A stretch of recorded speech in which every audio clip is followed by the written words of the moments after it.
What's up, guys? It is your evocative, provocative, talkative host EJ here, the Big Kahuna, and today we are going for a little drive, so it is time for a rave. That's right, we are going to be hyping up about something that is just a beautiful thing, a fantastic thing to get excited about, something that everyone should be grateful for, a little piece of life that just makes things better. But I should warn you, today's subject is something that very few of us like. Today's subject is something that most of us have a hard time accepting, and I put myself in that category. I have a difficult time with this because I have a hefty amount of pride I've got to work through to be able to receive criticism well.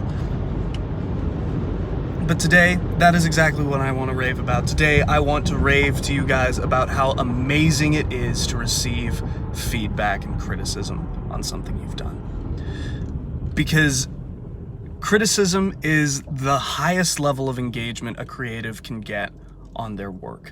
Criticism is someone who is touched so much by your story, by your painting, by your project, that they have set out to get in contact with you and tell you either what touched them so much that they loved it so much that they had to come and talk to you about it, or to tell you, hey, this is awesome, here's how you can make it better.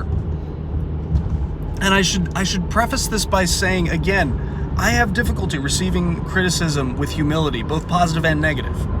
This is not someone talking to you who's mastered the art of receiving criticism. This is someone who struggles with it on a daily basis. But recently I was exposed to a new kind of mindset, something I hadn't considered going into receiving criticism. And it's really starting to turn around the way I view feedback. And it's this idea of positive intent. It's this idea that if someone is coming to you with criticism, one, they've already taken the time out of their day to read your story.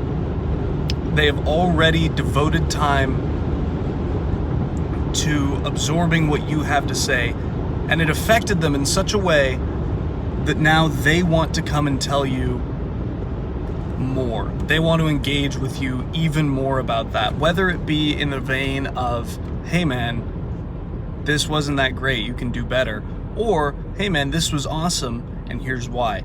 In both cases, you need a hefty amounts of humility, because either if you have too much pride going into it, you're going to be able to say, well, I did it the way I wanted to, and you're just going to have to suck on a salty saltine.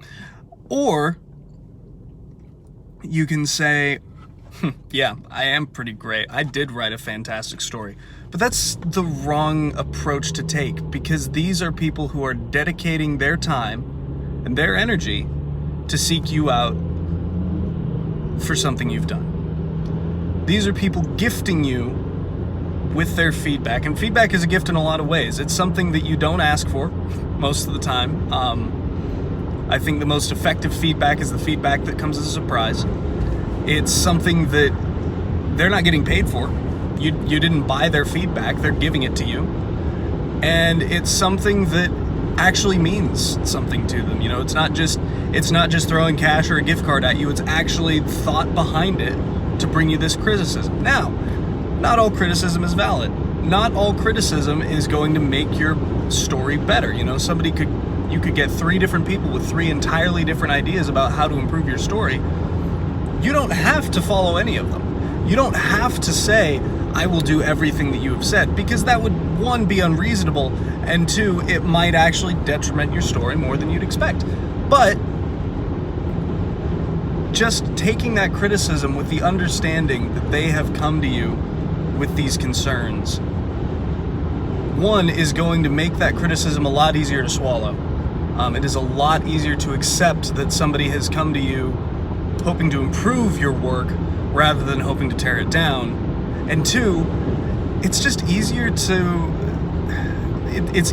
build that culture, and hopefully by establishing a pattern of responding graciously, even to negative criticism, even to unfair criticism, even to people who just set out to attack and demean and belittle you, if you respond to them with grace, if you respond to them with gentleness and you respond to them with humility, hopefully you can start to encourage this perception that feedback is something that is to be given kindly. Feedback is to be given with positive intent, because I think on both sides of the equation, people no longer bring feedback with positive intent, and people no longer assume positive intent when receiving feedback.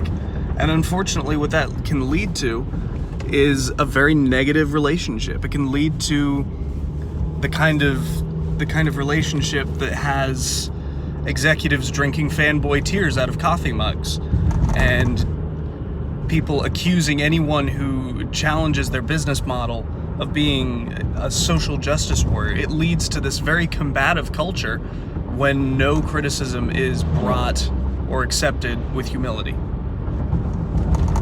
So hopefully I've prickled your brain a little bit. Hopefully I've kind of gotten you excited a bit about receiving feedback as a creator, as a writer. Hopefully you can look at it now through a new lens that allows you to see the benefits of being told you're wrong. You know, I remember in high school, I was in the men's choir, and anytime we had to sight read specifically, but really anytime we had to do something we didn't particularly enjoy, the teacher always used to make us say, "Oh boy, an opportunity to grow." And so maybe bringing that excitement about, "Oh boy, an opportunity to grow," because we would play it up. We would ham up the opportunity to grow as much as we could, but it got us all laughing, it got us all smiling, and it got us all engaged. So looking at feedback as that opportunity to grow, whether it be positive or negative, whether it be intended for good or ill, is an opportunity to grow. And that can really, really shape your engagement with your audience. It can really, really shape your engagement with the work. It can mean the difference between burnout and commitment. So please look forward to feedback, accept feedback with grace and humility, and give feedback with grace and humility as well. Let's try to rebuild a sense of respect between authors and audiences, because man, we need one. That's all I've got for today. Thanks for tuning in. I hope you enjoyed the video. If you did, go ahead and like and subscribe. It really helps out the channel. It helps with the algorithm. But that's all I've got for you. So have a great evening. Thanks for tuning in, folks.